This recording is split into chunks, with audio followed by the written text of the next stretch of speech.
Hello, kids! Today, let's learn the alphabet together. Are you ready? Let's start. A is for apple. Apple. B is for bear.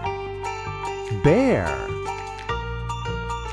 C is for cat. Cat.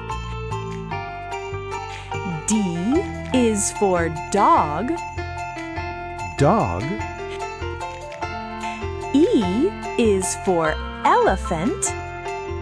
Elephant. F is for fish. Fish. Great job, kids!